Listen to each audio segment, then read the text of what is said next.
ابے بھائی بیان کرنے دو یار, کیا کہہ رہے ہو؟ ابے کھڑے ہو کر پیشاب کرنے والا مسئلہ رہ گیا. اس لیے کہہ رہا ہوں کہ لوگ کہیں کھڑے ہو کر پیشاب کرنا شروع نہ کر دیں. اس پر میں تفصیلی بیان بعد میں ریکارڈ کرواؤں گا, پہلے بتا دوں.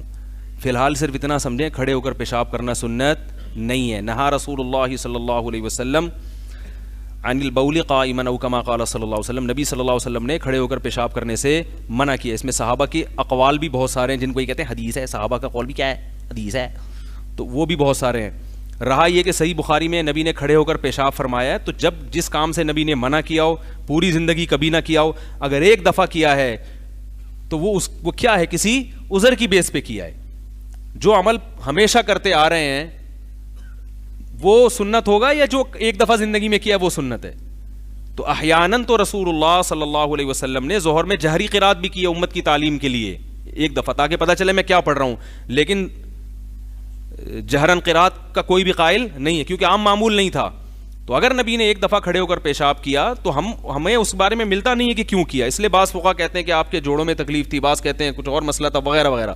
تو سنت نہیں ہے. اس کے بارے میں صحابہ کے آثار ہیں, ممانعات ہے اس بارے میں. ہاں یہ کہہ سکتے ہیں کہ کوئی عذر ہو تو کر سکتے ہیں, جیسے نبی صلی اللہ علیہ وسلم کو یقیناً کوئی عذر ہوگا جو ایک دفعہ آپ نے ایسا کیا. تو ہم بھی یہ کہتے ہیں بھائی اگر بیٹھنے کی جگہ ہی نہیں ہے تو کیا کرے گا آدمی. تو ظاہر ہے پھر تو اب آپ یو ایس اے میں جائیں یا ادھر ممالک میں جائیں تو وہاں بیٹھنے کی جگہ ہی نہیں ہوتی, تو جب جگہ ہی نہیں ہے تو پھر کیا کرے گا. تو وہ تو مجبوری ہے. تو سنت نہیں ہے, سنت بیٹھ کے پیشاب کرنا ہے. پوری امت کا یہ تواتر سے چلا آ رہا ہے. تو مسائل علماء سے پوچھا کریں, مفتیان کرام سے پوچھا کریں. کھڑے ہو کر پانی پینا بھی سنت نہیں ہے, یہ بھی ذہن میں رکھیں. بیٹھ کے پانی پینا سنت ہے. نہا رسول اللہ صلی اللہ علیہ وسلم عن الاکل والشرب قائما, آپ صلی اللہ علیہ وسلم نے قائما کھڑے ہو کر کھانے سے بھی منع کیا اور پینے سے بھی منع کیا. اس کے خلاف ایک روایت ہے حضرت علی نے کھڑے ہو کر پانی پیا ہے. وہ بھی ہم یہ کہتے ہیں اس لیے کہ لوگ اس میں غلو کرنے لگے تھے, اس کو فرض و واجب سمجھنے لگے تھے, تو ان کا یہ زام توڑنے کے لیے. اور عبداللہ بن عمر سے جو روایت ہے, یہ کہتے ہیں ان کو حدیث نہیں آتی ہے, حدیث ہی نہیں آتی ہے. ٹھیک ہے نا.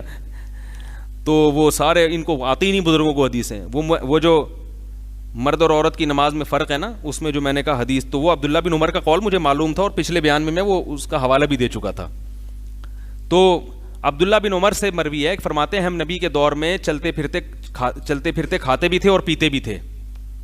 چلتے پھرتے کھاتے بھی تھے اور پیتے بھی تھے. تو یہ دونوں حدیثوں میں ٹکراؤ ہو رہا ہے.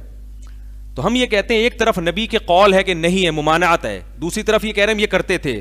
تو دونوں میں تطبیق کیسے ہوگی کہ نبی کا قول بھی اپنے حال پہ برقرار رہے اور عبداللہ بن عمر کے قول کی بھی تعویل. تو کچھ چیزیں ایسی ہوتی ہیں جو انسان چلتے پھرتے کھا سکتا ہے. جیسے آپ نے جیب میں کھجوریں ڈال دیں, اب آپ چلتے ہوئے جا رہے ہو تو وہ کھا سکتے ہو آپ. باقاعدہ جو پراپر کھانا جسے کہتے ہیں وہ کھڑے ہو کر کھانا خلاف, بولو نا یار, سنت ہے. جو باقاعدہ پراپر انسان کھاتا ہے, بریانی کھا رہا ہے, کھانا کھا رہا ہے جو تمیز سے, وہ بیٹھ کے کھاؤ, انسانوں کی طرح کھاؤ. اور ایک چیز ہوتی ہے جیسے چلغوزے ہیں جیب میں, مونگ پھلی ہے جیب میں, سفر میں آدمی جا رہا ہے, تو اب وہ بیٹھے گا تو سفر کیسے کرے گا, یا وہ تو رک جائے گا. تو عبداللہ بن عمر کا قول اس قسم کی چیزوں کے بارے میں ہے کہ ایسی چیزیں, یعنی اس قسم کی, تاکہ اس سے دونوں قسم کے قول کی کیا ہو جاتی ہے تطبیق. ورنہ نبی کا یہ قول کہ نبی نے منع کیا, اس کا پھر کوئی مطلب بنتا ہی نہیں ہے, کیونکہ اس میں تو تعویل ہو نہیں سکتی نا. تو بیٹھ کے کھانا سنت ہے, کوئی عذر ہو تو آپ کھڑے ہو کر کھا سکتے ہیں. یہ حاصل کلام کا نکلے گا.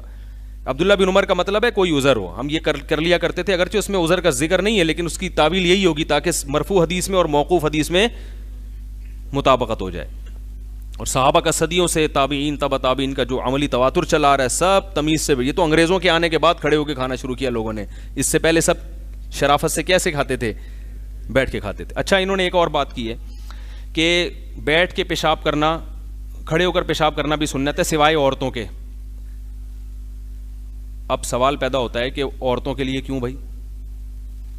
لقد کان لکم فی رسول اللہ اسوۃ حسنہ, قرآن میں آتا ہے تمہارے لیے نبی کی زندگی میں کیا ہے, نمونہ ہے.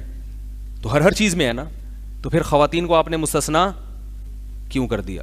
اگر آپ اس پہ کوئی عقلی دلیل دیتے ہیں, عقلی دلیل, تو ایک طرف آپ کہتے ہیں دلیل صرف قرآن و حدیث ہے, دلیل صرف کیا ہے, قرآن و حدیث ہے. دوسری طرف آپ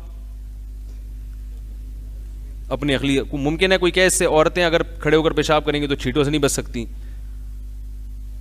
ہے بھائی, چھینٹوں سے نہیں بچ سکتی. تو ایسے طریقے بہت سارے ہیں اس زمانے میں کہ وہ کھڑے ہو کر پیشاب کریں. وہ تو مرد بھی اگر چھینٹوں سے نہ بچ سکے تو اس کو تو آپ ناجائز کہتے ہو.